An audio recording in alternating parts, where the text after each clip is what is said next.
Bagaimana yang gembleng, ada yang mengalami kesulitan apa enggak? Ada enggak yang mengalami kesulitan?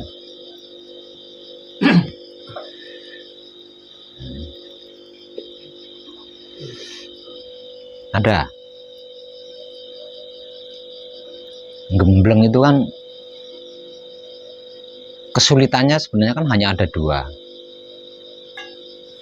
Satu diam, yang keduanya menikmati rasanya kelakuannya sendiri dengan kesadaran cinta kasih sayang hidup. Itu kan sulit banget. Tidak mungkin jenengan tidak mengalami kesulitan, itu tidak mungkin tentang dua itu. Makanya setiap kali kadang saya selalu nanya gitu loh. Itu sulit banget loh itu, Mas. Jadi jangan ojo rumangsa iso. Itu sulit banget itu. Lebih baik dulu ya. Lebih baik saya disuruh puasa 41 hari 40 malam daripada dua hal itu. Enggak lulus-lulus. Belajar itu enggak lulus-lulus. Nah, kalau 41 hari 41 malam puasa kan jelas. Ada hitungannya. Makanya saya sering nanya itu. Nah, kalau panjenengan enggak mau nanya tentang itu, merasa bisa di situ, wah gawat itu. Gawat itu. Iya, iya itu. Nah, jenengan kan sedang mengasah dua hal itu. Gitu loh. Sedang mengasah dua hal itu. Kenapa dua hal itu diasah? Dua hal itulah sebenarnya kehidupan manusia di dunia ini. Megang dua itu, kukuh di dua itu, ahli di dua itu, oh apapun jenengan bisa melakukan. Apapun jenengan bisa melakukan. Ayo, sekarang sekali lagi saya nanya, ada yang mengalami kesulitan enggak? Sebenarnya semua mengalami kesulitan, maksudnya itu di detik berapa, kalau itu waktu kan di detik keberapa jenengan mengalami kesulitan, kalau itu bagian berarti di bagian mana jenengan mengalami kesulitannya. Lah dengan begitu kan saya nggak bisa ngasih ilmunya, itu maksud saya. Nah kalau jenengan diam, terus saya gimana? Itu sulit banget, Mas. Sulit banget. Selain itulah kehidupan sejatinya manusia di dunia. Kita itu belum terbiasa diam, Mas. Bahkan tidak biasa kita diam, itu tidak biasa loh. Ayo dalam hal apa jenengan bisa diam? Ketika diam dalam hal apa? Selain tidur loh ya. Tidur aja nggak diam kok. Ya kan tidur aja mulet rono mancal rene ngimpi itu nggak berarti nggak diam kan tidurnya. Ya loh. Apalagi selain tidur aja ada kalanya kita nggak diam. Sulit banget itu, Mas. Sulit banget itu. Pak Rusdi paham itu, Pak Rusdi? Itu sulit sekali loh Pak Rusdi ya. Iya, tentang diamnya itu. Diamnya itu kan yang dikatakan diam itu ya tidak memikir apa-apa. Bukan. Tapi pikiran kok jalan kemana-mana juga. Bukan tidak mikir apa-apa. Diam itu bukan tidak mikir apa-apa. Mikir apa-apa tapi tetap diam gitu loh. Dia apa-apain tetap diam. Berarti rasanya yang diam. Atau semua? Sikap. Sikap. Sikapnya tetap diam. Dia apa-apain tetap diam. Dipikir-pikirin tetap diam, dibatin-batinin tetap diam. Dibayang-bayangin tetap diam. Nah, itu. Nah, kita belum terbiasa di situ tuh. Itu sulit sekali itu. Itu sulit sekali. Dulu para pendahulu kita saja untuk bisa mencapai diam itu nunggu sampai berhari-hari hingga raganya itu tiada daya dan tiada upaya. Jadi para pendahulu kita berhasil mencapai diam itu ketika pertapaannya menginjak ke hari 21. Hari 21 itu raga seorang pertapa itu udah tiada daya, tiada upaya itu udah. Didatangin kelabang ya sudah nggak bisa lari. Didatengin kalajengking apa udah nggak bisa lari itu di hari ke-21 itu. Nah, sebelum itu masih belum bisa diam. Masih belum bisa diam. Itu para pendahulu kita dulu. Nah, jenengan baru berapa hari di sini? Kok sok bisa diam? Berapa hari di sini juga masih makan kan, enggak puasa, enggak apa-apa kan. Itu. Nah, terus yang kedua, menikmati rasanya kelakuan sendiri dengan kesadaran rasa cinta kasih sayang hidup. Jangankan tidak duduk. Duduk saja itu ada puluhan bahkan ratusan pergerakan loh. Duduk loh itu ya. Selama jenengan misalkan jenengan duduk setengah jam.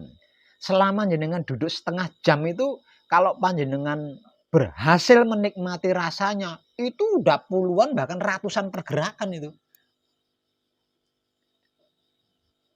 Dikira gampang.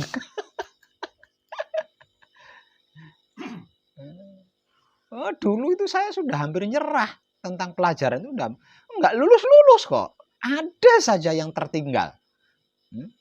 Ada saja yang tertinggal. Seluruh tubuh berhasil. Saya perhatikan.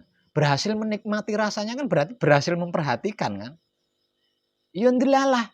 Pergerakan mata ketika ngelirik itu yo lolos dari perhatian gitu. Itu ada saja. Pergerakan mata berhasil saya perhatikan ketika saya benar-benar bisa diam total. Ya ndelalah itu ada angin niup rambut. Nah, rambut saya kan bergerak. Yo nggak kepikiran rambut juga bergerak, nggak kepikiran.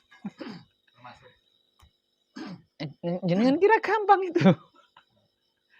Oh, jenengan bisa menguasai dua hal itu. Nggak ada bedanya, Nabi Musa, Nabi Sulaiman, nggak ada bedanya itu. Menguasai dua hal itu. Hewan yang menurut panjenengan nggak ada suaranya itu, jenengan tahu dia bisa berbicara. Dan bahasanya jenengan bisa tahu. Kalau menguasai dua hal itu. Karena apa? Karena dua hal itulah kehidupan manusia di dunia ini. Jadi manusia dilahirkan ke bumi itu untuk menyaksikan Tuhan kan. Tuhan itu kan mencela-mencele. Jadi Tuhan itu tidak konsekuen. Detik ini dia bilang iya, detik berikutnya belum tentu iya. Detik ini baik, detik berikutnya belum tentu baik. Jadi Tuhan itu mencela-mencele. Paginya belen, nanti siang dikit berubah jadi tempe, siang dikit nanti berubah jadi tahu. Nah, kita ketika Tuhan seperti itu, kita itu nonton aja gitu loh. Kita itu nonton. Nah, kita dilahirkan ke bumi itu hanya untuk itu. Terus yang kedua, selain memperhatikan Tuhan, selain menyaksikan Tuhan, nah kita diberi tugas Tuhan yang makan, ya, Tuhan yang kentut, Tuhan yang Tuhan yang melakukan apapun, tapi kita yang menikmati rasanya. Ketika Tuhan makan racun, ketika Tuhan makan bakpo, ketika Tuhan makan daging, ketika Tuhan itu semua kita yang menikmati rasanya. Nah, dari dua hal ini berarti manusia dilahirkan ke bumi kan hanya untuk dua hal itu. Kehidupan manusia di bumi kan hanya untuk dua hal itu. Nah, kalau manusia dilahirkan ke bumi hanya untuk berkehidupan seperti itu. Lalu bagaimana dengan urusan perut, urusan itu udah disediain, udah dicukupin. Itu udah disediain, udah dicukupin.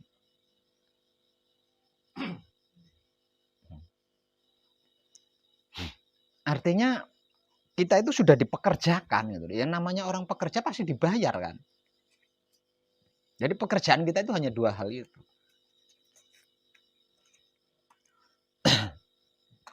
Dan itu kita belum terbiasa.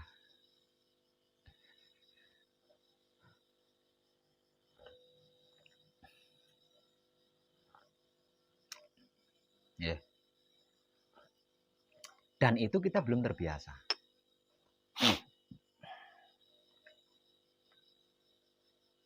Dan kita melakukan dua hal itu ketika masih bayi saja. Kita melakukan dua hal itu, kita melakukan tugas itu ketika kita masih bayi saja.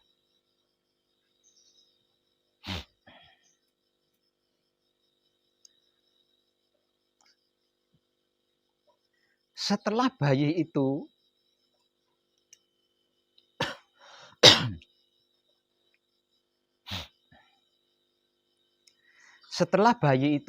bisa meraih apa yang dia mau, kita sudah tidak melakukan pekerjaan itu lagi.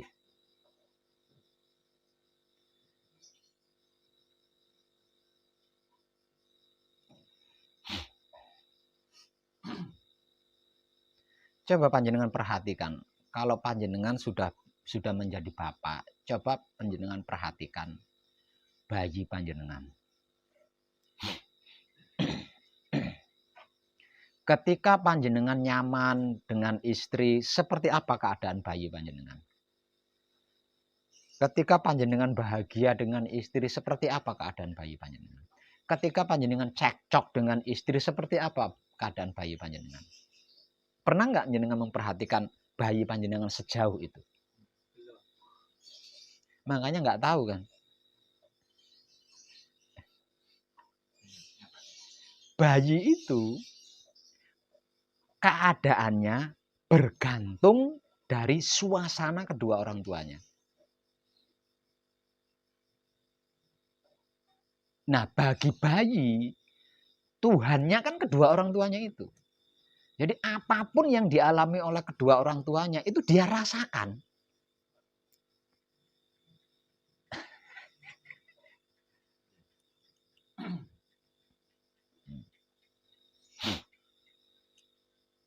Dan apapun yang dilakukan oleh kedua orang tuanya itu dia cuma melihat. Nggak pernah ikut campur. Apalagi sampai merebut, mengambil alih. Ketika bapak ibunya bertengkar, jangan bertengkar wahai bapak ibu, biar gue yang bertengkar. Nggak pernah bayi ngatain seperti itu. Nonton tenanan. Bener-bener dia nonton. Dan suasana kedua hati, kedua orang tuanya, dia nikmati, dia alami, dia rasakan. Artinya kita melakukan dua hal ini ketika masih bayi saja. Setelah bayi itu sudah bisa menyentuh apa yang dia inginkan atau meraih yang dia inginkan, sudah tidak melakukan lagi. Sudah nggak melakukan lagi.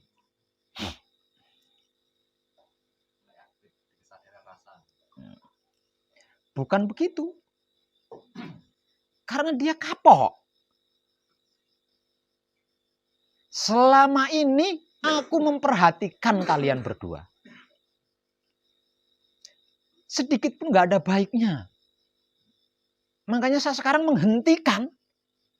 Dan aku akan menggunakan prinsipku sendiri. Nah, when sesuatu yang sekiranya nggak enak mesti melengos. Iya.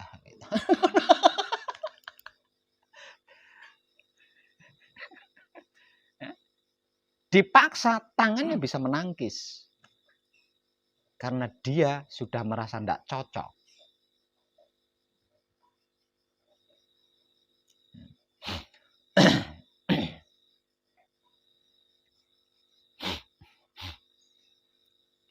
Kedua orang tuanya bertengkar, ditinggal main sama dia. Nggak mau memperhatikan lagi. Kapok. Dia yang tersiksa kan dia. Yang bertengkar kedua orang tuanya, yang merasakan sumeng dek nih, dia yang merasakan sumeng, yang mengalami sumeng itu dek nih. Tahu sumeng Pak? Terus di bahasa kono sumengnya apa? Bayi kalau demam itu.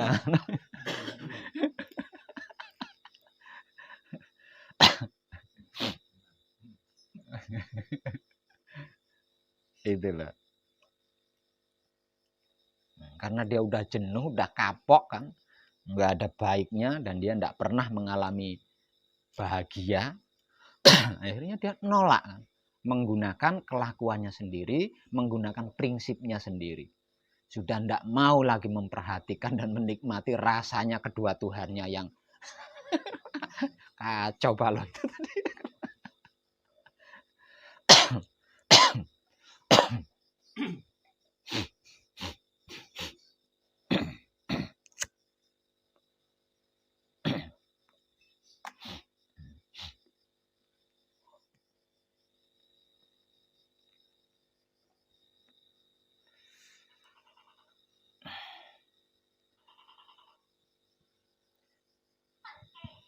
Di luar kesadaran, karena kesadarannya memang belum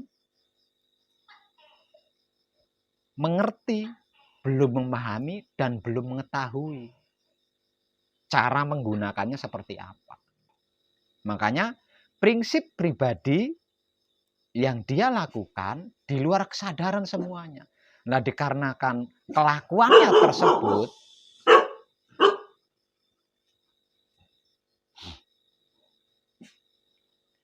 dikarenakan semua kelakuannya itu dilakukan di luar kesadaran, maka tidak pasti tujuannya, tidak jelas tujuannya, bahkan keporo semrawut, kacau, jadi masalah semua.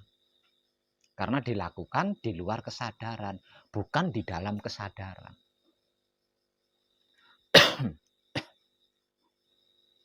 Nah, sekarang kita kesadarannya mulai digugah kan. Kesadarannya mulai dibangunkan kan. Teknik-teknik menggunakan kesadaran sudah diberikan. Nah, mempraktekkan dua hal yang sudah lama tidak kita praktekkan ini enggak gampang. Ini tidak gampang. Dan di sini kita dituntut untuk ahli. Karena memang dua hal itu keahliannya manusia.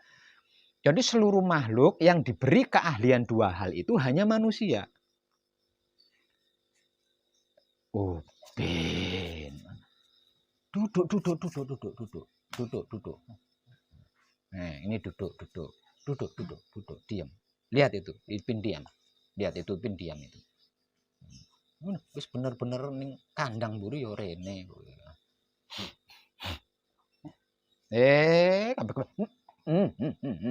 Ayo. Upin. Upin. Ayo. Nah, sudah diam situ, diam. Udah diam, duduk. Udah diam, artinya diam. Nah, Upinnya tidur lagi.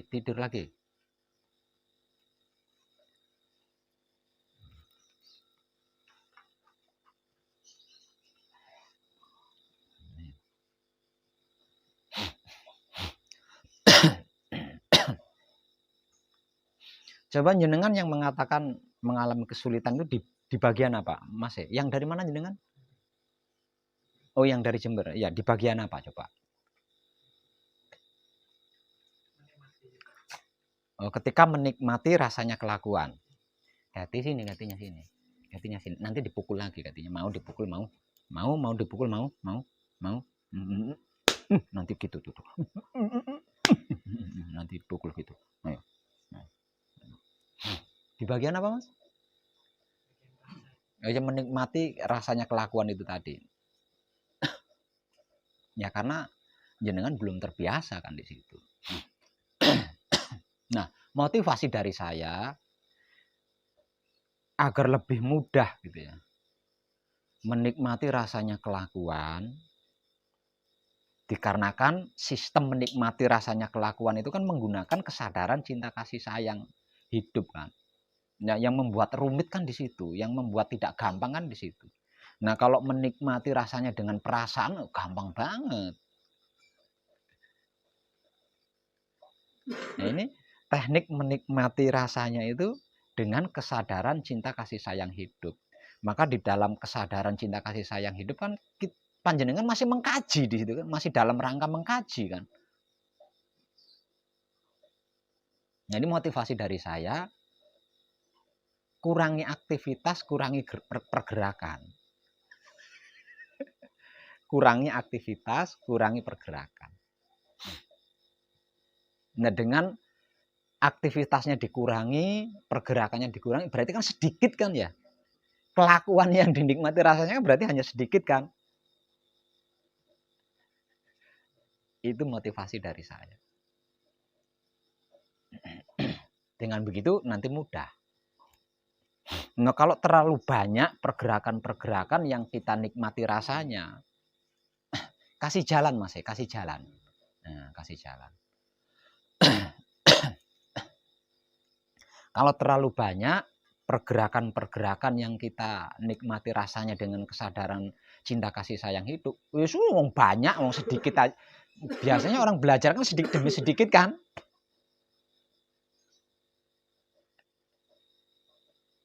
Masuk enggak?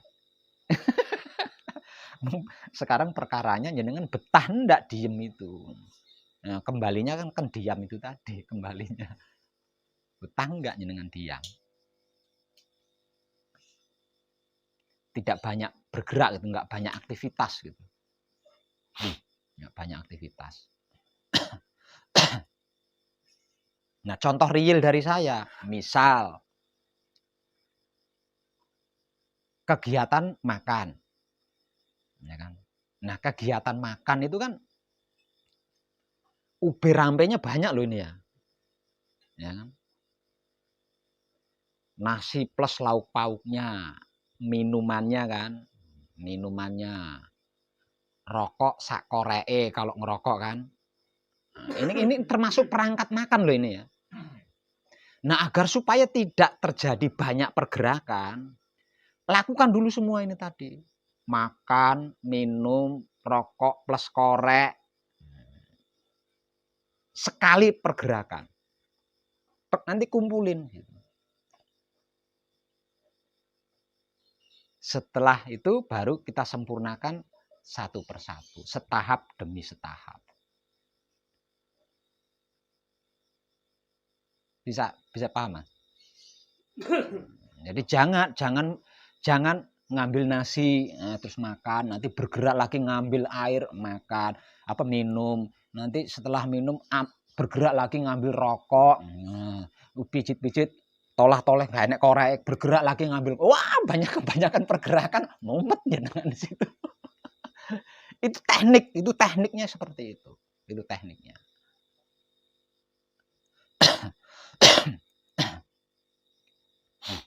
Kati.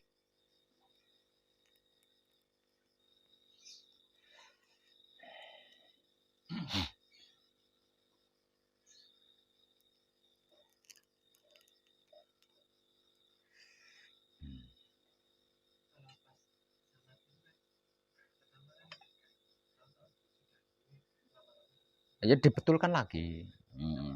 Enggak, ya harus kok, enggak apa-apa piye jenengan itu. Harus.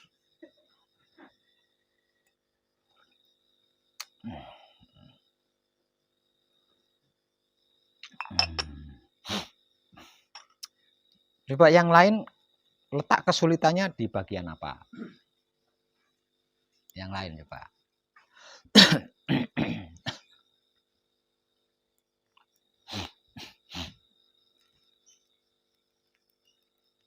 Ayo ngomong. Hampir sama. Berarti di menikmati rasanya kelakuan kan. Memang itu paling rumit gitu. Lah makanya latihannya adalah diam. ketika kita melakukan patrap samadhi, diam kan di situ. Lah, diam ini sesungguhnya bisa kita bawa di luar ketika patrap samadhi. Nah, dengan diam yang kita bawa ini tadi, sehingganya aktivitas kita kan berkurang, ya kan? Karena banyak diamnya kan, aktivitas kita kan berkurang.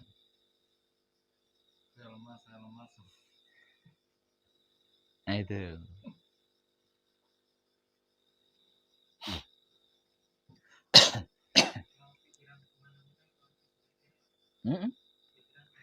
Pikiran kemana-mana. Maksudnya gimana? Pengennya pikiran nggak kemana-mana. Mau saya obat bius. Memang seperti itu. Panjenengan pikir orang yoga, orang ahli meditasi itu pikirannya nggak kemana-mana.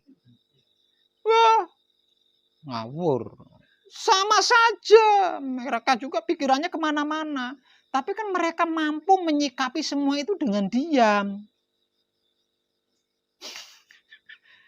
Mampu menyikapi semua itu dengan diam. Bisa menyikapi semua itu dengan diam. Nggak ngikuti gitu loh. Tidak mengikuti, tidak terpengaruh. Nah, kalau sampai mereka terpengaruh, ketika mereka bermain atraksi sulapan, ingat istrinya terpengaruh, malu di atas panggung.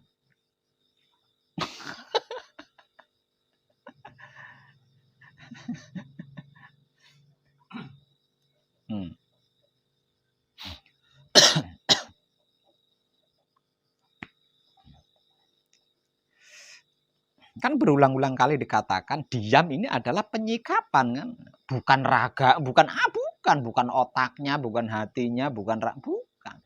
Diam ini penyikapan. Nah, ini kalau jenengan sudah ahli di sini, diam ini jenengan sudah ahli. Nanti ketika panjenengan pulang setelah berhasil meninggalkan tempat ini, kembali ke rumah panjenengan, di sana panjenengan difitnah tetangga, jenengan nggak bales fitnah, gitu loh. Jenengan dibully teman, dibully tetangga, jenengan tidak balik membuli, apalagi sampai menuntut ke hukum, ke ranah hukum. Kalau panjenengan sudah ahli diamnya, kalau panjenengan belum ahli diamnya, difitnah ya bales fitnah, setidak-tidaknya yuk dilabrak. Setidak-tidaknya ngelabrak. Itu loh Mas. Diam ini pokoknya kalau dibahas itu luas. Nah, diam ini kalau dibahas luas. Kalau panjenengan sudah ahli di situ.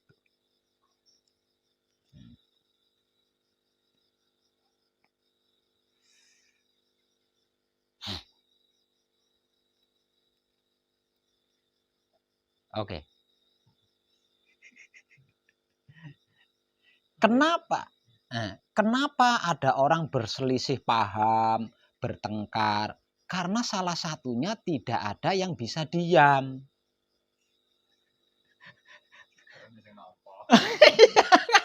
Ini cekcok kan.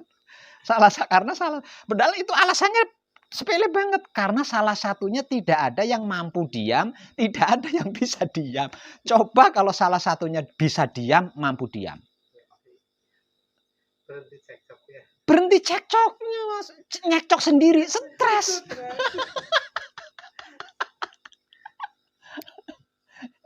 Logika aja lah.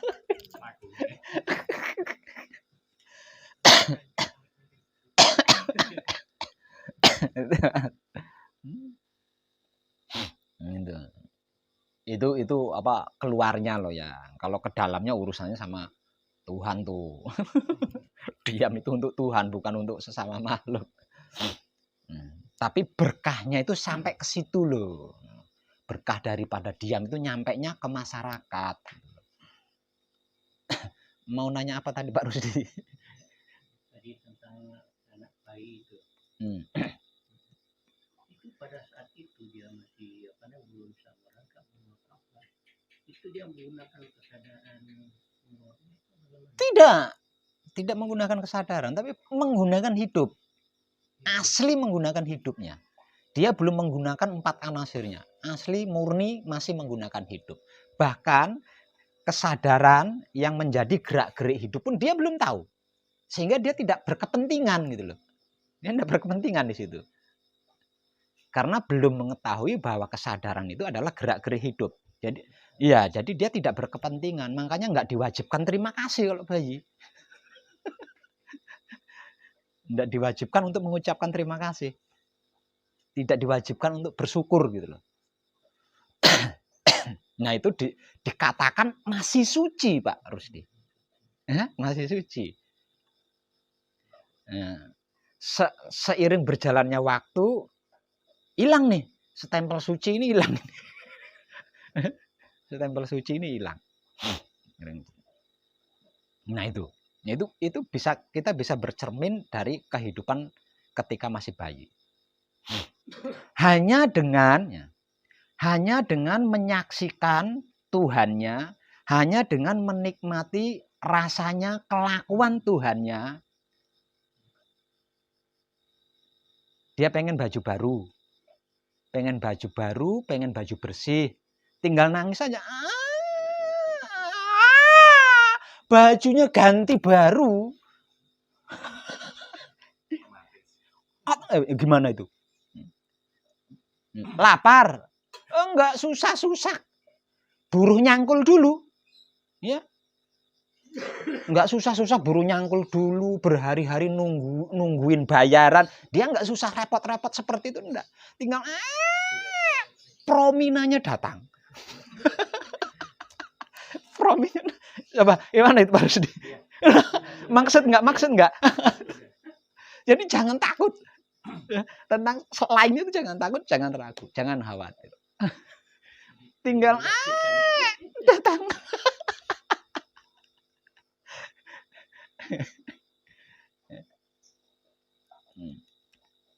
Kita beol.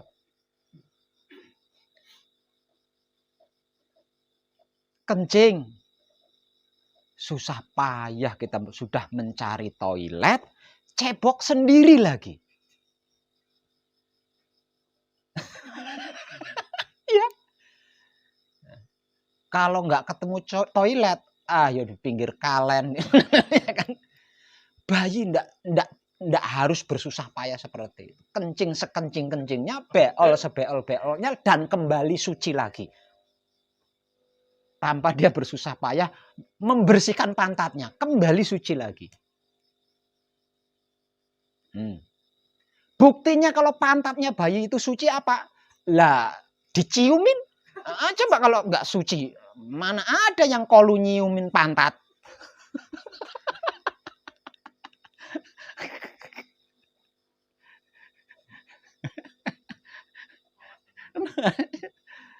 Itu.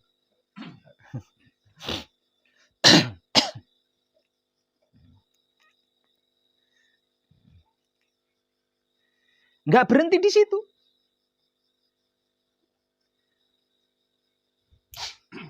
Melakukan keburukan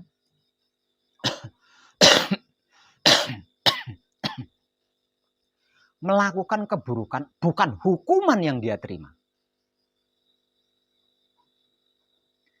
Pujian tur ditambah sentuhan cinta kasih sayang.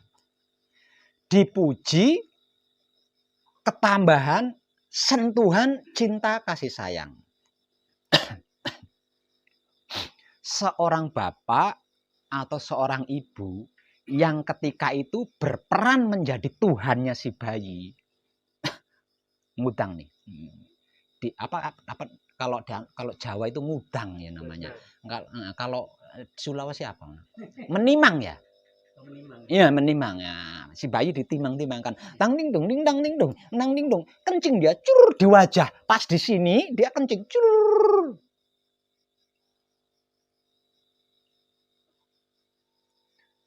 Diciumin Mas di situ. Anak sapa iki? Anak paling bagus dhewe. Dicium sembak. Padahal ngencingin wajah itu kan, wow. Enggak. Ngencingin wajah itu kan buruk banget. Menurut mindset kita sebagai manusia orang dewasa, ngencingin wajah itu, sanksi hukumnya itu, itu ngencingin wajah itu penghinaan, ya kan?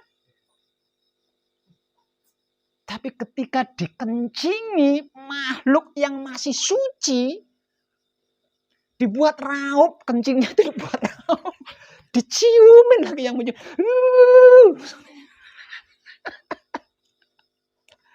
Itu Pak Rusdi.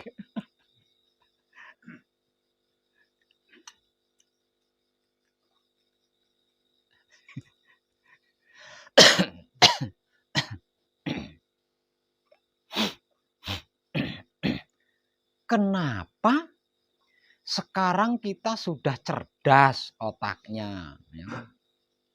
Batinnya udah tajam katanya, setajam silet, ya. Batinnya udah tajam, katanya kan setajam silet. Otaknya udah cerdas, ya. Karena sudah S5. Apa ini S5 ya? S5 ya es campur ya. Keinginannya sudah pasti dan terarah, yaitu surga. Ayo. Lah kok kayak gini gelangsaran malahan. Lah kok malah gelangsaran?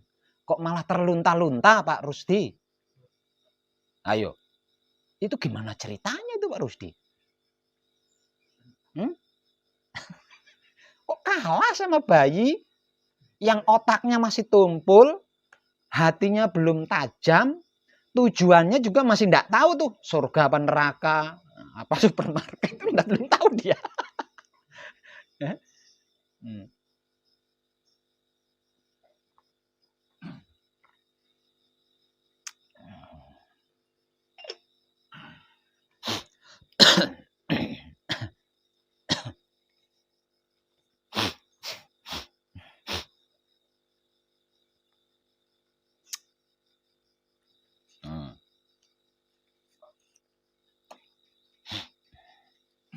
Tapi itu bukan tema kadangan kita malam ini. Tema kadangan kita malam ini tentang suci dan pencapaian suci.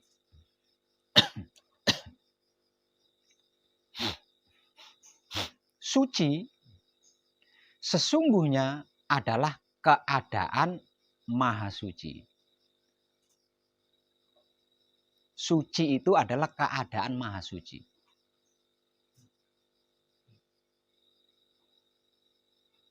Sini sayang, sini. Waduh.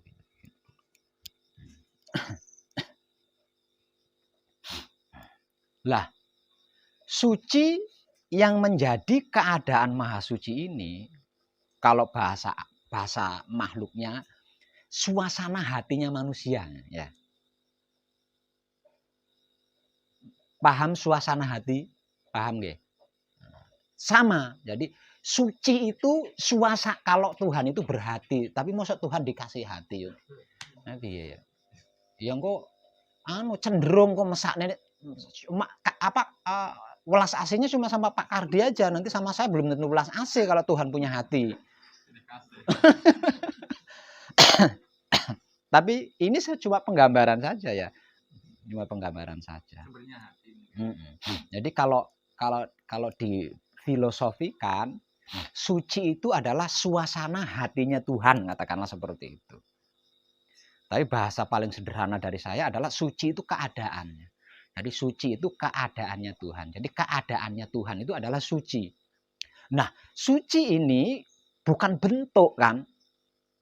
Karena dia kan keadaannya. Keadaan itu kan bukan bentuk kan? Bukan warna juga kan? Bukan kiblat juga kan? Karena suci itu keadaan gitu. Jadi suci itu bukan bentuk, bukan warna, bukan kiblat, bukan apapun itu. Jadi suci itu keadaan. Titik itu paling sederhana, bahasa paling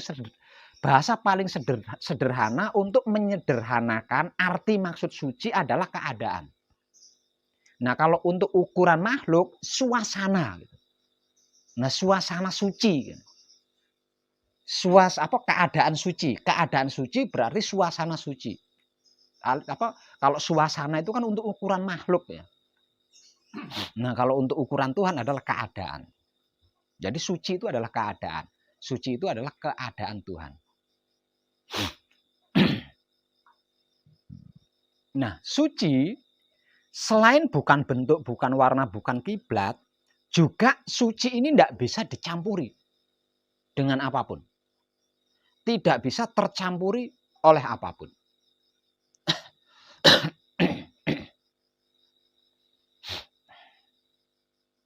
Lah, di dalam keadaan suci atau di alam suci atau di suasana suci inilah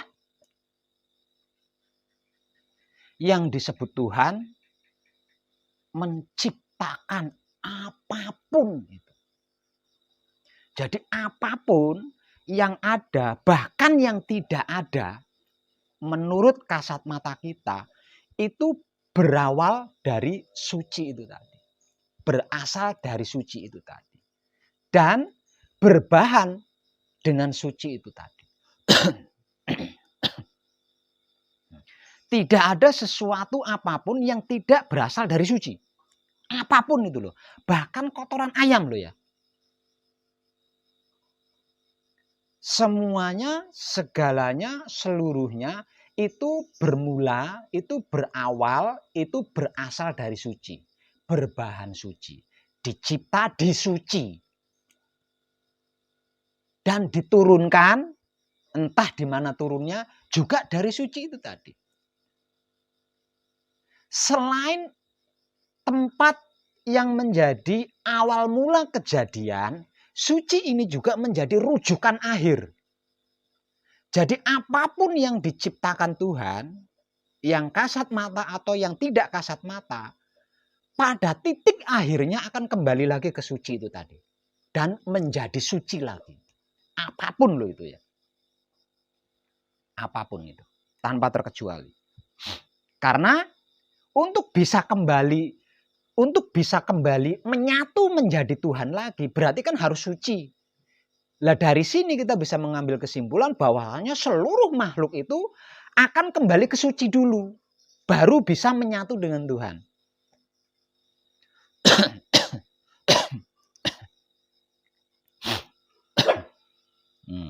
Mau disentil.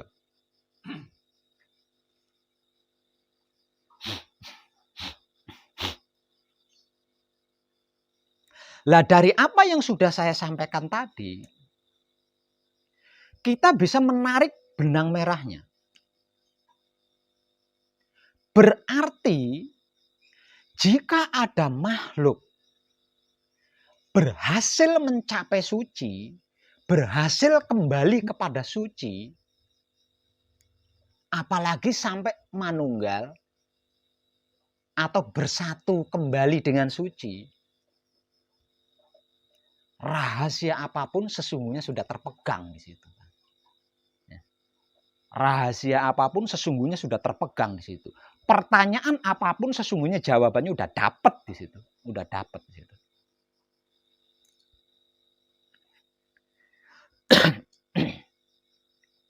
Dikarenakan rahasia apapun sudah terpegang, berarti apa coba?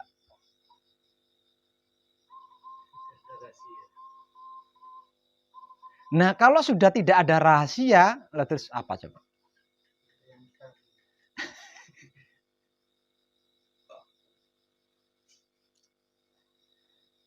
Di titik ini benar-benar dibutuhkan iman atau wahyu pancalaku yang kuat. Kenapa? Di titik suci ini dibutuhkan wahyu pancalaku atau iman yang sangat amat kuat. Karena ada satu yang paling sulit dipraktekkan oleh manusia hidup. Apa itu? Sesuatu yang paling sulit dipraktekkan oleh manusia hidup. Apa itu?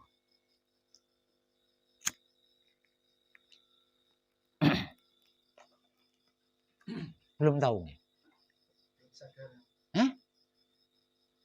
apa? Berkesadaran. Itu gampang. Jenengan tak tontonin sinetron sedih ae, kesadarannya aktif. Gampang kan? Ada satu hal yang paling sulit dilakukan oleh manusia hidup. Apa itu? Tak lain dan tak bukan adalah syukur. Mengucapkan terima kasih atas sesuatu hal. Ini paling sulit dilakukan manusia.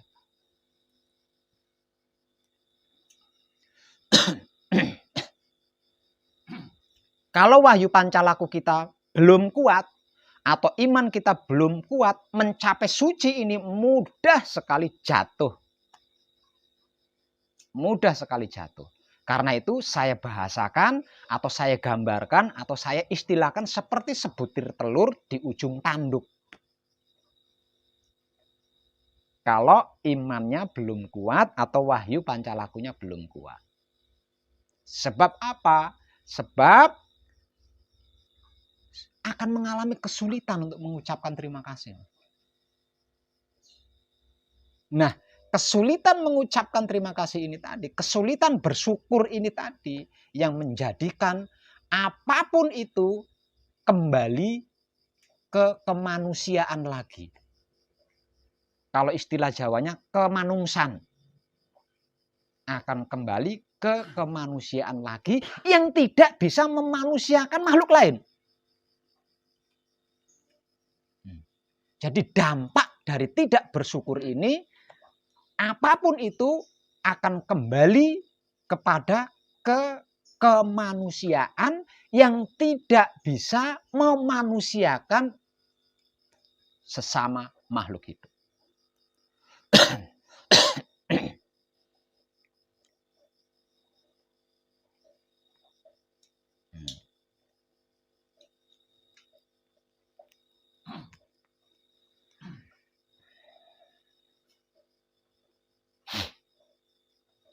Dikarenakan tidak mampu bersyukur, tetap buta, Mas. Walaupun bermata. Dikarenakan sulit bersyukur, tetap tuli, walaupun punya telinga. Dikarenakan kesulitan bersyukur, tetap bindeng, walaupun punya hidung. Oh, bindeng apa ya namanya?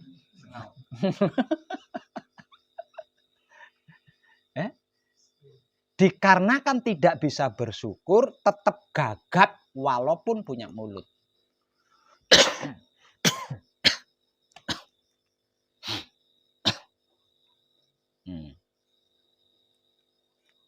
Jadi, mencapai suci, manunggal suci akan menjadi sia-sia. Hanya dengan tidak bersyukur, Mas. Mencapai suci, manunggal suci ini akan menjadi sia-sia. Tanpa guna. Padahal mencapai suci, manunggal dengan suci, berarti seluruh rahasia ini berhasil dia pegang. Tinggal dia itu bisa bersyukur apa enggak. Untuk bisa bersyukur dibutuhkan wahyu pancalaku atau iman yang kuat. Kalau wahyu pancalakunya lemah atau imannya lemah, aduh sulit banget bersyukur itu. Bersyukur itu sulit banget karena memang itulah yang paling sulit dilakukan oleh manusia hidup. Bersyukur itu. Kenapa saya berani mengatakan bahwa yang paling sulit dan tersulit dilakukan oleh manusia adalah bersyukur. Apapun yang dilakukan selalu mengharap-harap imbalan. Kalau tidak ada imbalannya,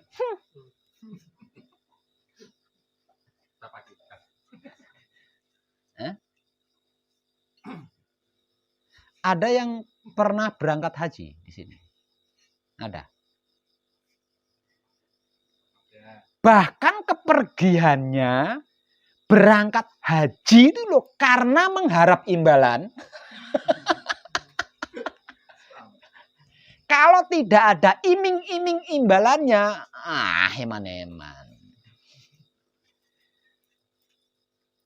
saking besarnya mengharap imbalan itu, dia berjuang hidup dan mati untuk bisa pergi haji. Walaupun tetangganya ada yang kelaparan. Itu Mas. Jangan main-main. Jangan main-main.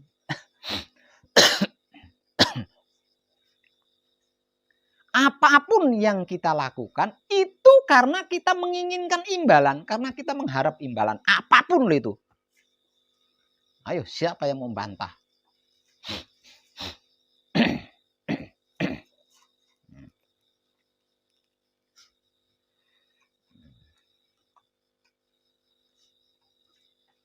Ayo sedekah. Karena sedekah ada tabungan akhirat yang nantinya jadi bekal kamu di sana. Iya. Karena ada harapan akhirnya mau bersedekah. Oh, berlomba-lomba tuh supaya nanti di alam roh saya punya bekal. Harapannya kan seperti itu. Ayo jalankan perintah Tuhan, jauhi larangan Tuhan.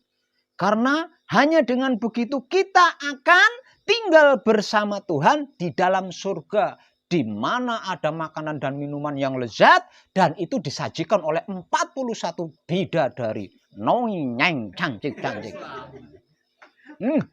Karena ada berlomba-lomba kan, wah, kawentur sampai kepentingan aja rela ditinggalkan hanya untuk menjalankan perintah Tuhan.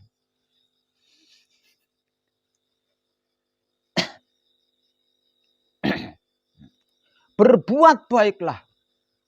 Karena sesungguhnya kebaikan itu menjadi tanda sebagai orang yang takwa kepada Tuhan. Dan Tuhan mencintai orang-orang yang berkebaikan. Karena ada seperti itu kan, wah, berlomba-lomba dengan kebaikan.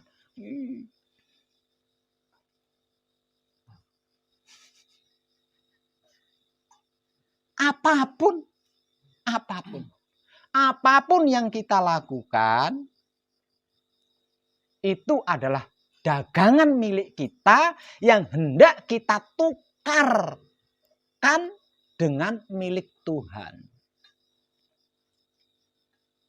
Dan yang paling tinggi itu, yang paling mahal, surga. Yang paling mahal itu surga. Puas ibadahnya kalau sudah ketemu dengan titik kata surga. Kalau belum ketemu titik kata surga, terus.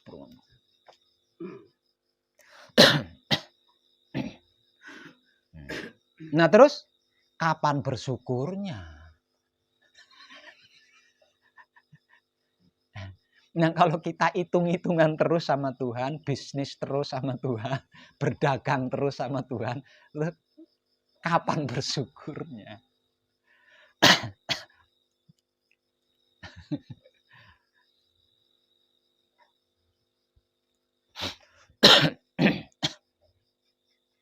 Padahal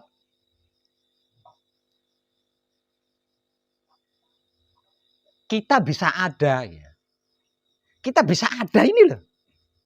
Seumur hidup kita bersyukur itu nggak sebanding. Kenapa saya katakan kita bersyukur seumur hidup itu nggak sebanding dengan keberadaan kita ini?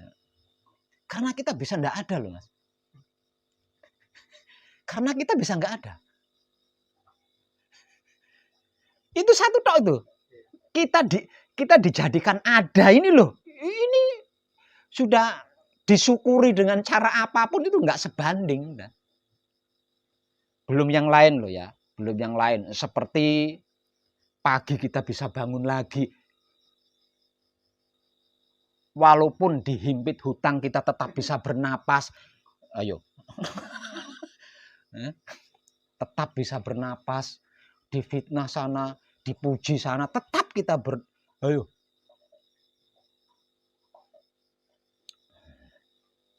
Nikmat mana yang bisa kita ingkari? Itu nikmat mana?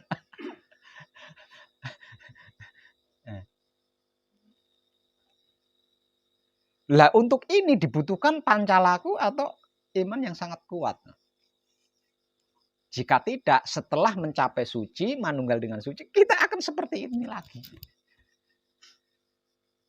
Hanya gara-gara sulit bersyukur atau tidak bisa bersyukur, kita akan jatuh lagi.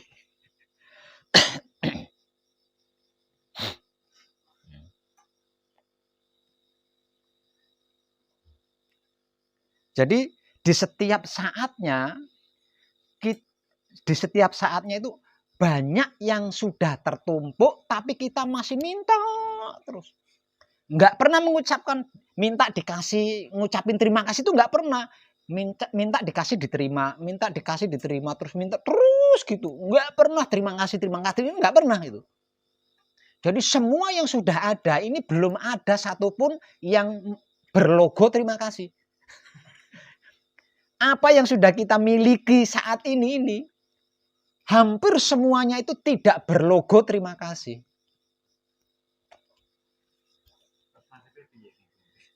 Yo ilegal gue mau.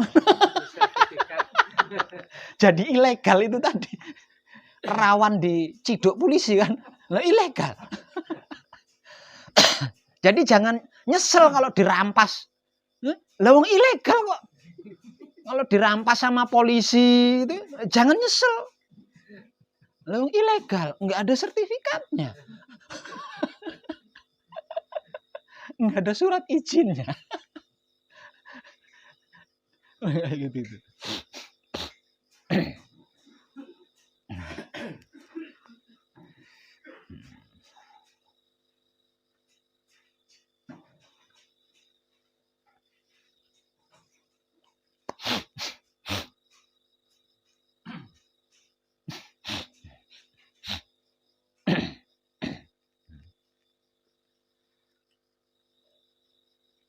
Mencapai suci, apalagi sampai manunggal dengan suci, berarti kita sudah bersama-sama Tuhan kan? Karena suci adalah keadaan Tuhan.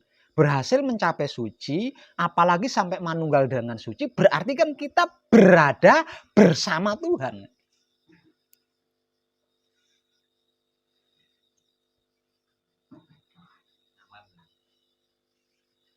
Lah, kalau sudah seperti itu, maka firman yang mengatakan sesungguhnya aku itu dekat. Bahkan lebih dekat dari urat leher. Nah kalau lebih dekat dari urat leher, apa mas? Kalau urat leher itu kan di dalam kan ya.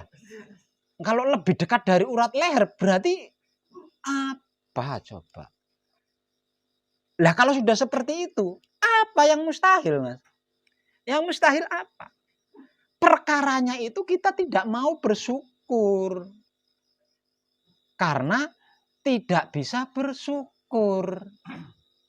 Yo kemomoran lagi lah. Kemomoran lagi.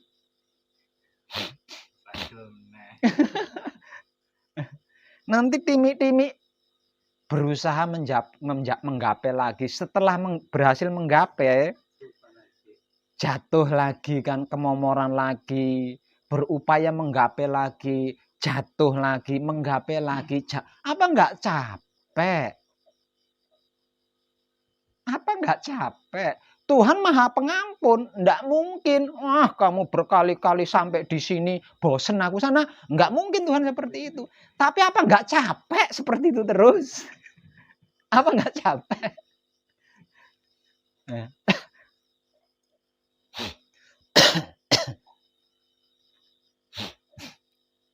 Dan semua itu karena tidak bisa bersyukur. Dikarenakan tidak bisa, maunya sih mau, tapi kan nggak bisa. Ya, mau banget dong bersyukur, tapi kan nggak bisa bersyukur. Bagaimana bisanya bersyukur? Lah nggak bisa. Itu karena apa? Karena iman atau pancalakunya lemah, rapuh, recehan.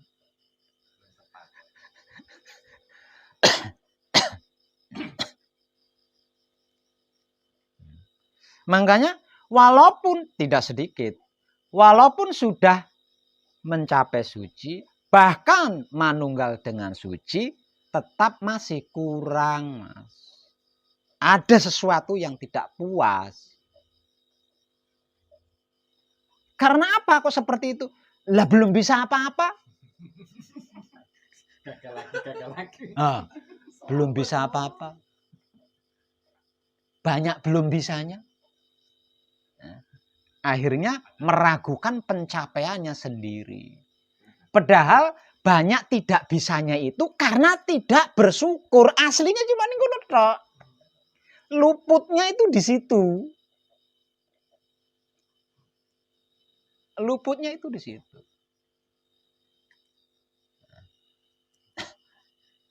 Kula nyuwun kangge hanyirnakake tumindak ingkang luput, kelakuan yang tidak bersyukur.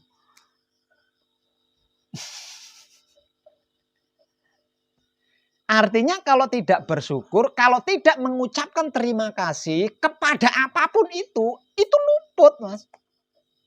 Itu luput.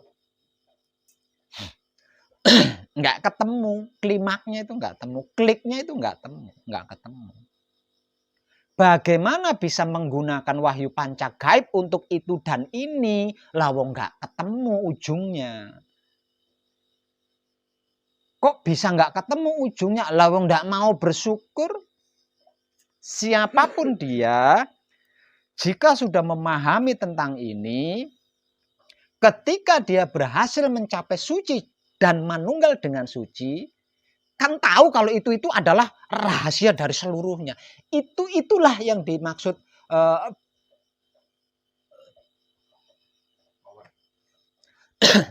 apa ya? Kitab Lauhul Mahfud. Itulah kitab Lauhul Mahfud. Artinya ketika berhasil mencapai Lauhul Mahfud, manunggal dengan Lauhul Mahfud, puncak-puncaknya puncak sih, Mas.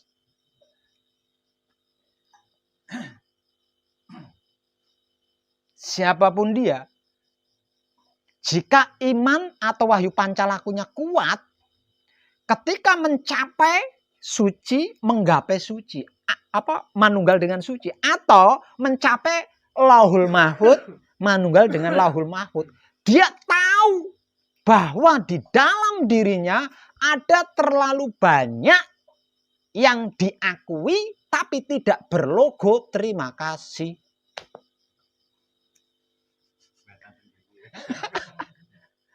Nunduk. Kalau di dalam sejarah besar para pendahulu kita tentang Isra Mi'raj, itu dikatakan aku malu. Aku malu. Aku udah malu. Aku malu. Bersyukur kalau sudah bersyukur. Matur suruh. Bukan minta lagi, bukan mencari lagi. Yang sudah dicari, yang sudah diminta aja belum diterima kasih. Yang sudah dicari, yang sudah diminta saja belum diterima kasih. Jadi benar-benar berhenti di titik Lauhul Mahfud, di titik suci ini benar-benar berhenti. Karena apa? Karena menyempurnakan yang sudah ada dulu gitu. Selama menyempurnakan yang sudah ada ini tadi, selama menerima kasihi yang sudah ada ini tadi, tahu. Oh, caranya kayak kecil. Caranya sipil. Ketemu semua. Oh, kayak gitu. Jebule rahasia nih gini gitu. Itu tahu, diberitahu karena apa? Lauhul Mahfud, Mas.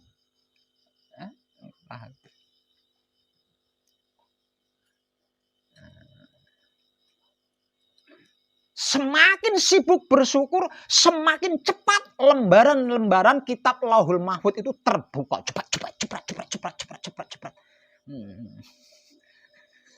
Padahal nggak ada tulisannya, tapi kita tahu. Tapi kita tahu. Ya kan? Karena apa? Karena orang bersyukur kan pasti nunduk toh.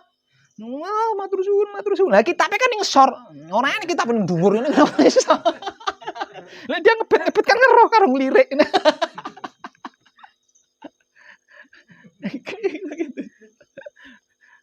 Aduh.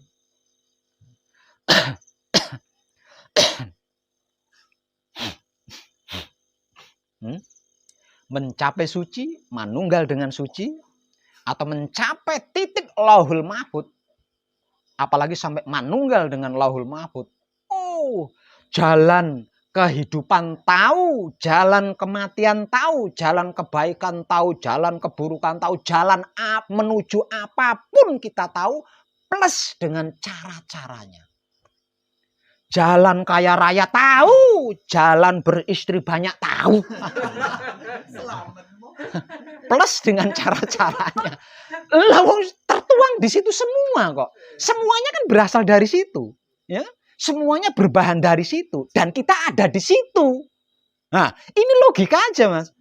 Semuanya, segalanya, seluruhnya berasal dari situ. Berbahan itu, dicipta dengan itu dan kita sedang berada di situ. Ayo. Ya. Perkara ini nggak iso bersyukur gimana?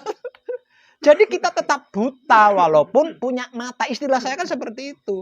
Dikarenakan tidak bersyukur, tidak bisa bersyukur, kita tetap buta walaupun sudah berada di tempatnya.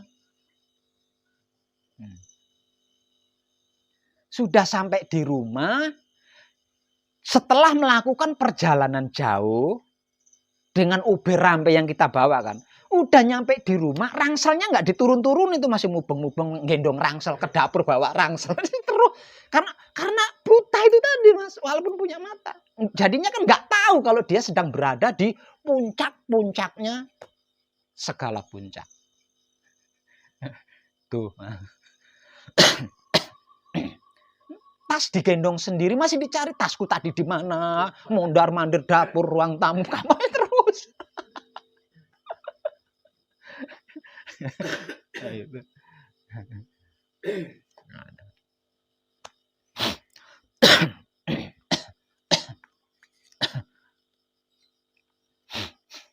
Makanya selama manekung, selama gembleng, kita berlatih untuk tidak bermohon, untuk tidak meminta di dalam diam itu tadi kan. Menghentikan semua aktivitas masa lalu itu tadi. Kita hentikan semuanya. Semakin kita hentikan seluruh aktivitas masa lalu, semakin jelas, Mas. Mana yang belum ada logo terima kasihnya, mana itu makin jelas ketok kabeh. Oh, ini masih ilegal, berarti ada kemungkinan akan diambil ini sama yang empunya gitu. Nyadarin ngono, dari ketika diambil sama sang empunya, saya enggak bisa kecewa nih. Soal ini ilegal kan gitu. Sadar diri kan.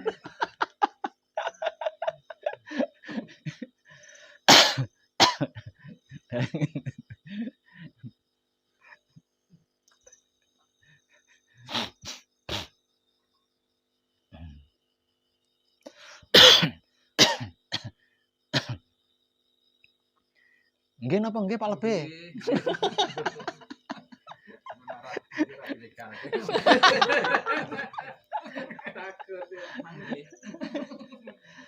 Nah, gitu lah. Itulah yang hendak panjenengan capai, yaitu suci di dalam manekung atau gembleng atau Isra Mi'raj.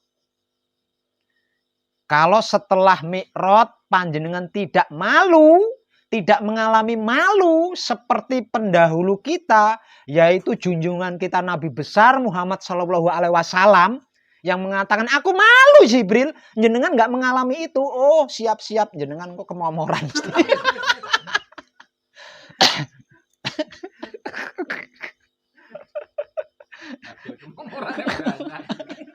Iya.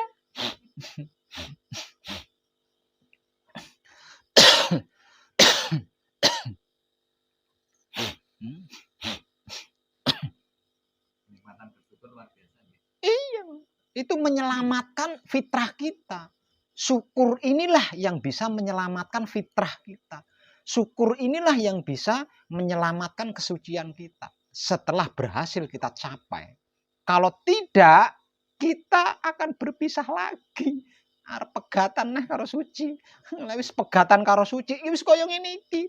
Kalau kita bersama suci, dalam keadaan suci, seperti bayi yang saya gambarkan tadi. Nah, kalau kita sampai berpisah lagi dengan suci, ya kita akan mengalami lagi.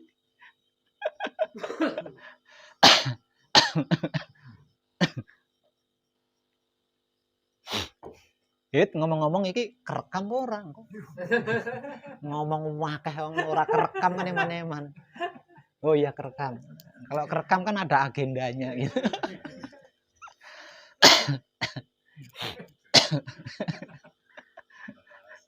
Jadi kalau pas nggak ada bisa diputar aja.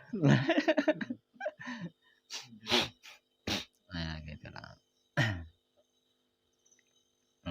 Selama panjenengan manekung, selama panjenengan gembleng, sudah ditanya belum?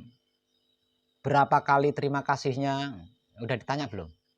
Belum. Oh, sekarang saya nanya. Selama panjenengan menekung, sudah berapa kali panjenengan mengucapkan terima kasih? Ayo. Nah, gitu. Ah, sing bener. Katanya kan selesai 40. Lah biasanya kan dihitung buat digadekan sama Tuhan kan. Biasanya kan dihitung gini. Terima kasih wis ping 100, wis saubengan kan, terima kasihnya sudah saubengan. Ah kurang ben oleh apa ben rezekine tambah tak tambahi telung ubengan maneh. Terima kasih. Engko ora oleh surga. Wah, tak tambahi ping 1000 ubengan, terima kasih. Biasanya kan dihitungi.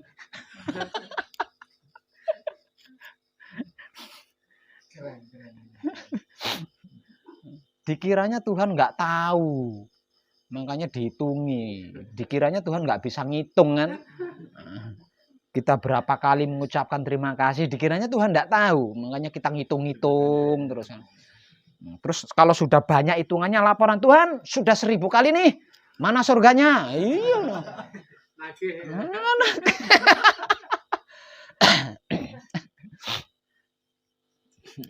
Nah, yang paling parah itu, enggak apa-apa deh. Saya menderita melakukan seluruh perintah Tuhan di dunia, enggak apa-apa. Saya tersiksa melakukan tirakat itu, tirakat ini, menjalankan perintah Tuhan, enggak apa-apa. Toh nanti di surga saya bisa dendam. Ayo, ini yang paling parah kan gue.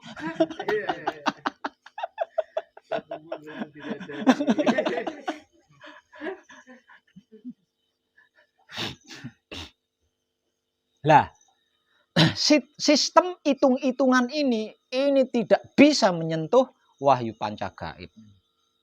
Tidak bisa sama sekali menyentuh wahyu pancagaib. Maka di sini kita harus bisa. Ahli tidak ahli, kita harus bisa bersyukur. Karena memang kalau harus hitung-hitungan, nggak ada apa-apanya, nggak ada apa-apa. Terlalu banyak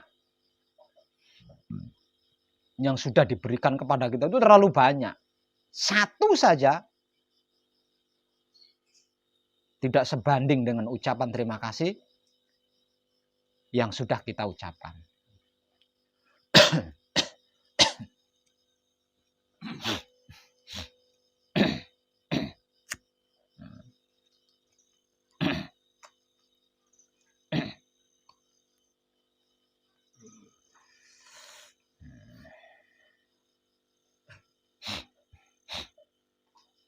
Saya ulang, mencapai suci, apalagi sampai manunggal dengan suci, berarti seluruh jalan sudah kita ketahui. Seluruh cara dan teknik sudah kita kuasai. Untuk bisa praktek, tinggal mempertajam panca indera. Dan cara terbaik untuk mempertajam panca indera yang jika diringkes menjadi kesadaran, agar kesadarannya tajam gitu loh. Waskita, weruh sak jerone rok. Weruh sak jerone winarah maksudnya.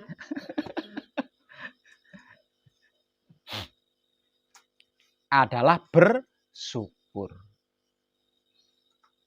Semakin bersyukur, semakin tajam iman kita, semakin kuat iman kita. Semakin kuat iman kita, semakin tajam kesadaran kita, semakin banyak jalan-jalan yang kita ketahui. Jalan itu kalau menurut Pujangga kan ada 1000 ya. Ada 1000 jalan kan. Semuanya akan kita ketahui. Tapi bukan Roma loh tujuannya ya. Bukan Roma tujuannya, tapi Romo.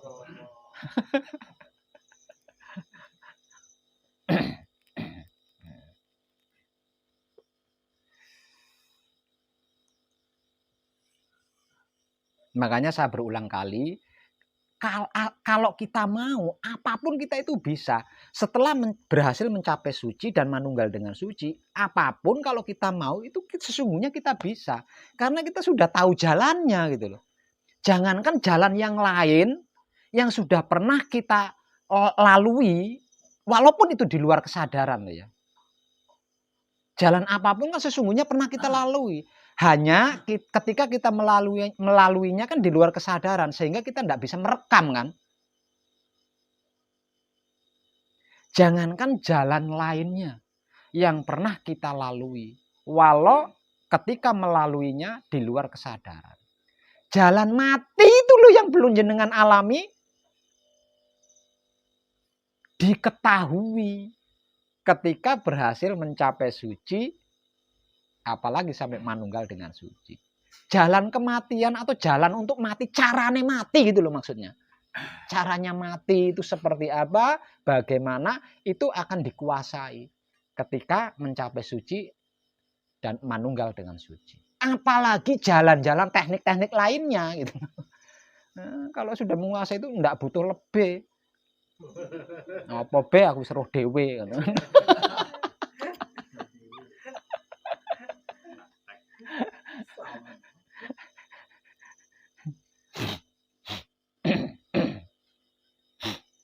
Dan pesan saya, ingat, langgeng, abadi, atau surga yang dimaksud adalah di sini. Di dunia ini, bukan selain di dunia ini. Di sini itu bukan di Jonggolomane ya, kok salah paham dikiranya di Jonggolomane. Maksudnya di dunia ini loh, di dunia ini. Bukan di sana, bukan. Langgeng, abadi, atau yang secara awam disebut-sebut sebagai surga itu di sini, di alam ini. Jadi ingat, jika mata panjenengan sudah bisa melihat, telinga panjenengan sudah bisa mendengar, benar-benar bisa mendengar loh ya. Hidung panjenengan benar-benar bisa mencium, mulut panjenengan benar-benar bisa menikmati apa itu sejatinya suci, apa itu sejatinya hidup. Di sana loh ya, bukan di sini ya. Di tempat panjenengan maksudnya. Jangan sekali-kali meninggalkan raga panjenengan. Saya kecewa kalau panjenengan meninggalkan raga panjenengan. Karena tidak sedikit orang yang selesai manengkung, selesai gembleng, karena wajahnya sudah tua, rambutnya sudah ubanan, enggan bersyukur. Ini loh gara-garanya itu tidak bersyukur, ini tidak bisa bersyukur ini tadi. Sehingganya tidak mensyukuri. Walaupun sudah kempong perot, walaupun rambutnya sudah ubanan, tapi tubuh itu kan sudah menopang dari lahir sampai seusia itu. Apa enggak layak tubuh yang sudah kempot perot itu disyukuri itu, apa enggak layak? Justru tubuh yang sampai kempong perot itu yang lebih wajib disyukuri, bukan malah ditinggalkan setelah panca inderanya terbuka. Setelah saya temani panjenengan mencapai suci dan manunggal dengan suci, selanjutnya panjenengan harus praktek sendiri. Dan ketika nanti panjenengan praktek sendiri di tempat panjenengan sendiri, panjenengan akan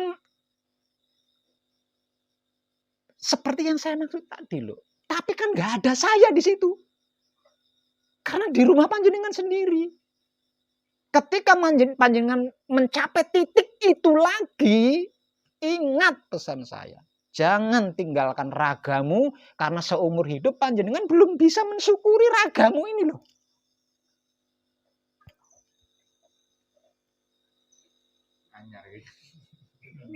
Makanya kan dulu-dulu kan saya sering, panjenengan sudah kembang perot gitu, ikut mankung, ikut gembleng, apa nggak nyesel? Itu saya sering gitu. Ngatain kan seperti itu sering. Karena apa? Karena ya itu tadi, saya khawatir nanti ketika dia mencapai sendiri tanpa saya, disawang, weh rogoku wis orang ganteng neh iki. Kawin 10 ya wis muspro. Mending sampurno jati. Ditinggalkan raganya, mati lah. Ditinggalkan raganya ya mati. Itu saya kecewa banget itu.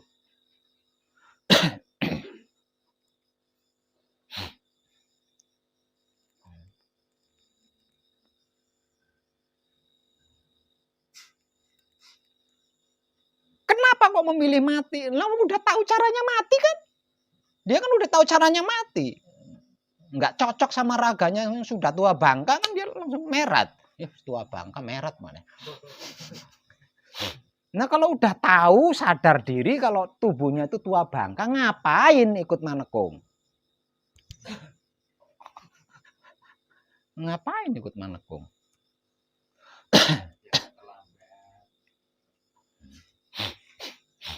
Ikut gembleng ngapain? Ingat, panjenengan suatu saat setelah selesai manekung, setelah selesai gembleng ini, kan nanti pencapaiannya saya temani. Nah selanjutnya panjenengan akan mengalami pencapaian-pencapaian lagi. Sampai panca indera panjenengan, atau wahyu pancalaku panjenengan, atau iman panjenengan, atau kesadaran panjenengan itu benar-benar terbuka.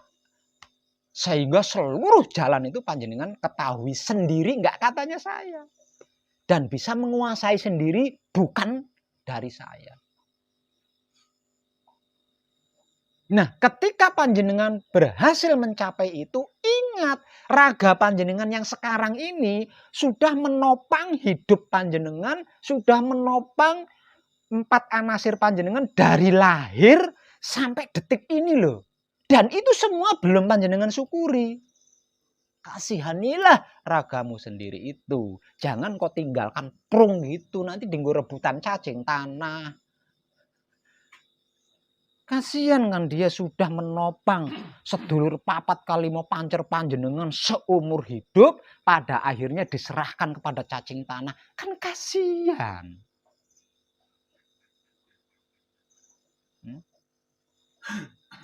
Kalau bahasa kiasannya, sak landep-landepe ladinge tonggo isih luweh apik ladinge dhewe najan to ketul.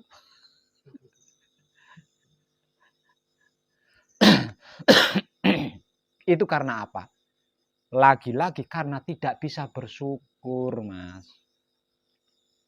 Nggak bisa bersyukur.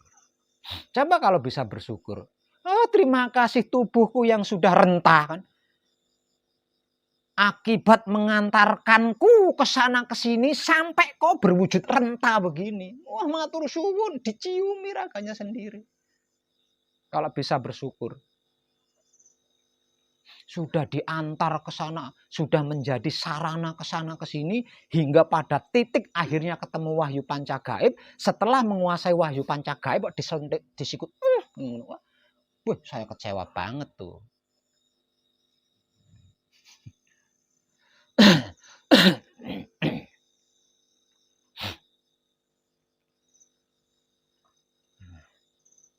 Karena tubuh saya sudah penyakitan Pak Web. Loh, jalan mati saja loh sudah kita kuasai. Apalagi cara menyembuhkan penyakit.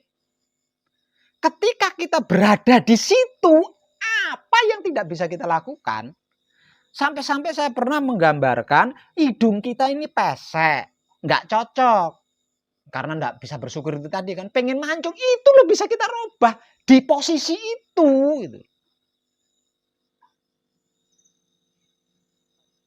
Nah, berada di posisi itu secara abadi, secara langgeng, secara surgawi. Kalau bahasa religinya surgawi. Keren ya, surgawi. Tubuh renta kita bisa kita perbaiki menjadi muda lagi tanpa harus kita sikut, tanpa harus kita umpankan kepada hewan tanah. Ya, ini yang makanya saya tekankan, perkuat wahyu pancalakunya atau perkuat keimanannya agar bisa bersyukur. Agar bisa bersyukur. Nah, bersyukur inilah yang bisa menyelamatkan pencapaian fitrah kita atau pencapaian suci kita. Tapi Pak Web, selain kempong perot, penyakitan, banyak utangnya pula. Kecil, utang itu kecil banget. Yang penting langgeng di posisi itu. Yang penting langgeng di posisi itu. Betapapun resik, kan itu perbuatan kita sendiri sih. Apapun yang kita alami kan perbuatan kita sendiri kan. Memangnya raga kita bisa apa sih? Tanpa sedulur papat kali mau pancer, raga kita kan mayat. Jadi ketika kita mendapat resiko utang, resiko, ya jangan salahin raga lah. Wong raga itu iya kan? Enggak ada urusannya dengan raga. Jadi jangan dikecam, jangan diremehkan. Justru kita bisa itu, bisa ini itu karena disaranai raga. Coba kalau enggak disaranai raga, dianggap pocong jenengan sama anak kecil. Pocong itu kalau tanpa raga, iya enggak? Iya kan, dianggap setan kan, dianggap pocong sama anak kecil. Kalau tanpa raga. Ini loh yang nyaris jarang menyadari tentang ini.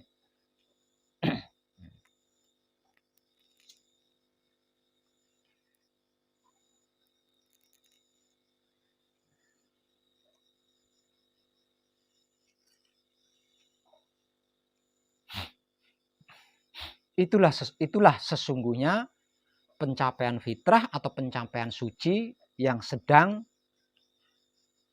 panjenengan abdi selama manekung atau gembleng. Maka dari itu posisi itu juga dikatakan tidak ada bedanya antara engkau dan aku. Di posisi itu loh ya, di posisi itu. Nah, tinggal setelahnya itu bisa bersyukur enggak gitu tak? Setelahnya. Kalau bisa bersyukur berarti wahyu pancalaku atau imannya kuat. Nah, kalau wahyu pancalaku atau imannya kuat berarti kesadarannya pasti bisa kontinu dan universal. Nah, kalau kesadarannya bisa kontinu dan universal, kebersihan otak atau pikirannya, kebersihan hati atau batinnya, kebersihan kelamin atau syahwatnya pasti terjaga. Pasti terjaga. Enggak perlu ribet-ribet bagaimana caranya menjaga, enggak perlu. Itu otomatis. Jadi urutannya, langkah awal atau tahap awal adalah wahyu pancalaku atau iman yang kuat. Atau kekuatan wahyu pancalaku atau kekuatan iman. Ini akan melahirkan kesadaran syukur, kesadaran bersyukur. Dan kesadaran bersyukur inilah yang akan menyelamatkan pencapaian suci atau pencapaian fitrah.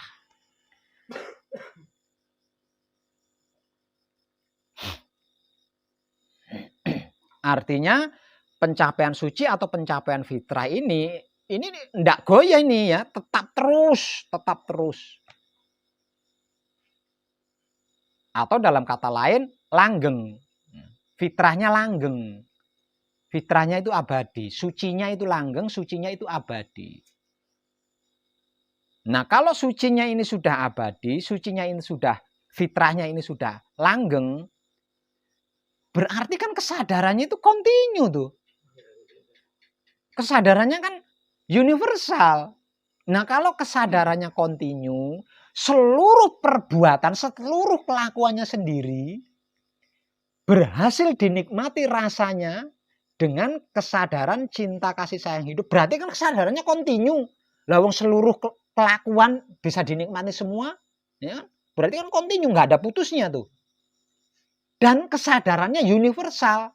Seluruh kelakuan mau menikmati, berarti kan universal tuh kesadarannya. Nah, kalau kesadarannya sudah kontinu, kesadarannya sudah universal, bagaimana mungkin otak atau pikirannya kotor itu bagaimana mungkin? Hati atau batinnya kotor itu bagaimana mungkin? Kelamin atau syahwatnya kan bagaimana mungkin? Tidak mungkin lah.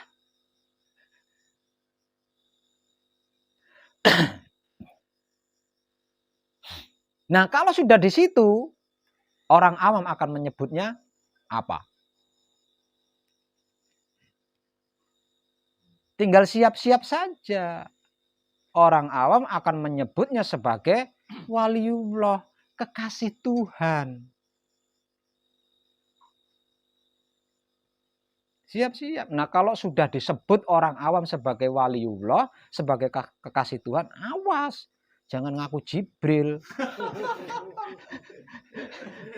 Jangan ngaku Nabi, apalagi sampai ngaku Tuhan. Soalnya sekarang Mahkamah Agung sudah tidak bisa disogok ini. Jadi kalau sampai itu terjadi tanpa disidang langsung masuk penjara.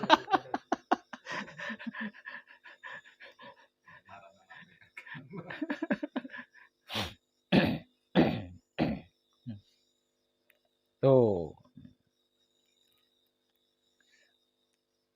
Bisa mencerna uraian saya ya, penyampaian saya nggih? Agak sip, oke. Dan kadangan kita malam ini cukup nggih, kita sambung kali lain. Terima kasih dan tercerahkan kita semuanya. Oh, mau bertanya dulu. Boleh. Tentang apa Pak Rusdi? Ya, tentang tadi apa namanya. Kalau padanan fitrah dengan suci itu kan ada. Tapi saya cari-cari lawan kata daripada fitrah atau suci itu yang belum menemukan. Baru yang kedua tentang hidup. Nah, apakah hidup ini dia mengenal baik dan buruk? Tidak. Enggak. Hidup itu tidak mengenal baik, tidak mengenal buruk. Kalau hidup ini mengenal buruk, ketika kita punya niat buruk, hidup tidak akan menggerakkan kita untuk melakukan. Buktinya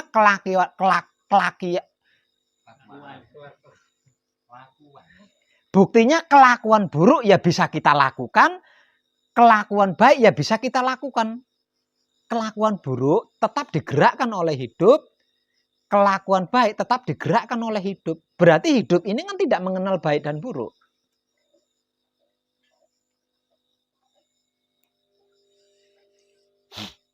Paham Pak Rusdi? Suci. Panjenengan mau mencari referensi suci, sementara panjenengan tidak berada di suci. Bagaimana mungkin bisa?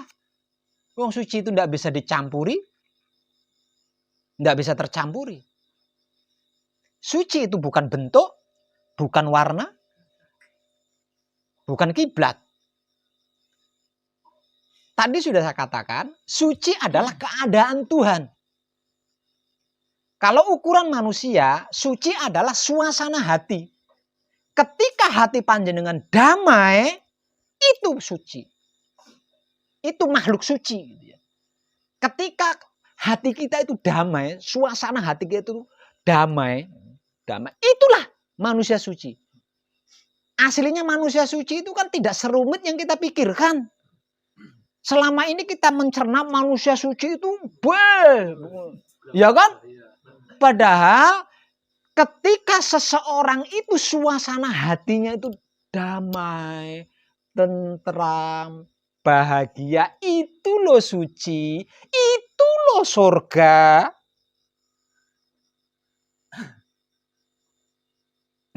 Nggak rumit kan aslinya? Manusia yang tak berdosa. Bukan. Manakala hati kita itu damai, bahagia, tentram. Mana mungkin kita tertarik untuk membicarakan tetangga, merugikan orang. Mana mungkin. Kalau sampai itu berarti kan nggak damai tuh hatinya. Lalu cari keuntungan. Kira-kira gitu nggak? Ini logika, Pak. Berarti nggak ada lawan katanya. Nggak ada lawan kata. Kalau harus dicarikan lawan katanya, berarti yang mencari referensi suci itu harus sampai di suci. Berada di suci. Ah, itu lawannya itu. Jadi tidak suci.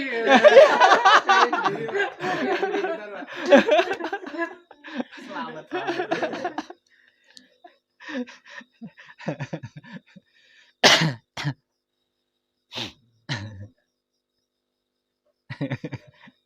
Nggih?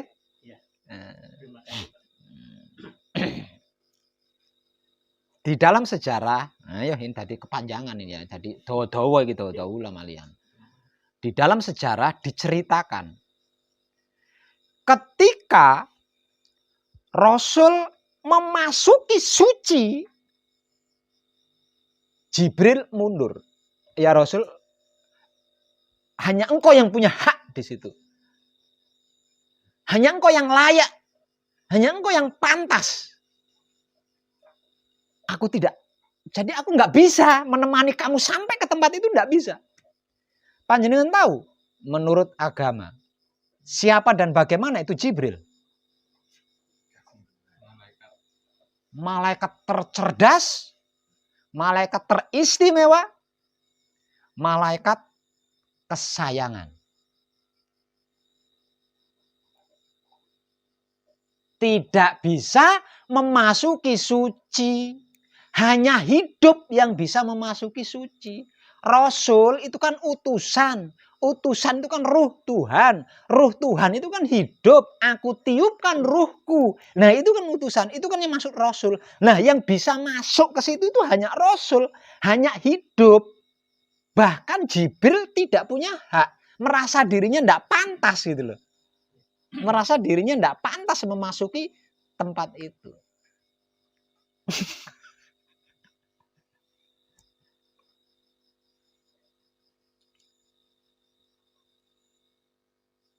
Oke Pak Rusdi. Ya.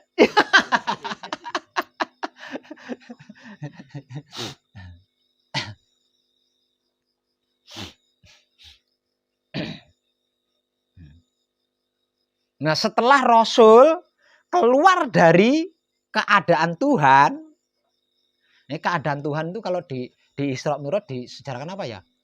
Langit ke disebut sebagai surga apa? Firdaus. Itulah suci. Setelah Rasulullah keluar dari surga Firdaus, keluar dari suci, untuk masuk ke sana lagi, malu aku Jibril. Malu. Hasilnya malu. Setelah sampai di situ dia malu pada dirinya sendiri. Terlalu banyak yang belum aku syukuri. Aku malu bertemu dengan Tuhan lagi. Malu Jibril, aku malu. Banyak sekali yang belum aku syukuri. Kalau harus dibahas dalam kan sampai ke situ. Sekali masuk saja sudah ketemu malu dia.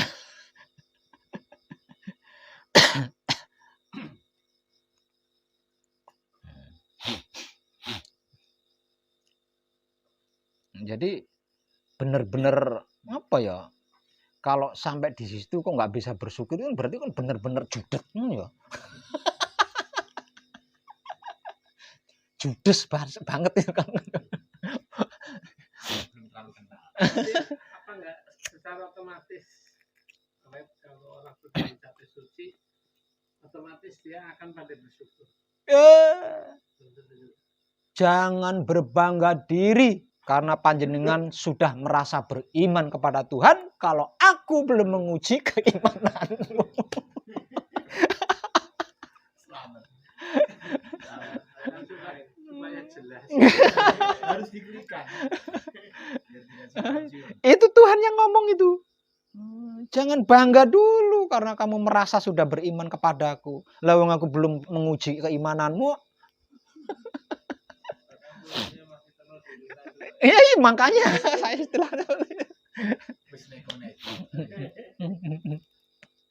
Lah bersyukur itulah bentuk ujian dari Tuhan. Jadi selama perjalanan hidup ini kan kita sudah banyak dapat ujian juga ya. Itu bukan ujian, itu anak tangga. Karena kita tidak bisa melewati, akhirnya ya tumpang tindih kan. Karena tidak bisa melewati saja. Sulit, angel, ya gagal lagi, naik, gagal lagi. Ya karena tidak bisa melewati.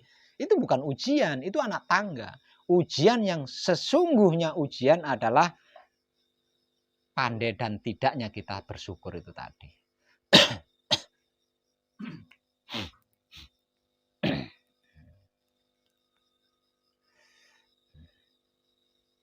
Ada lagi Pak Rusdi? Cukup. Berarti kadangan kita malam ini cukup dulu ya. Siap. Terima kasih dan tercerahkan kita semua.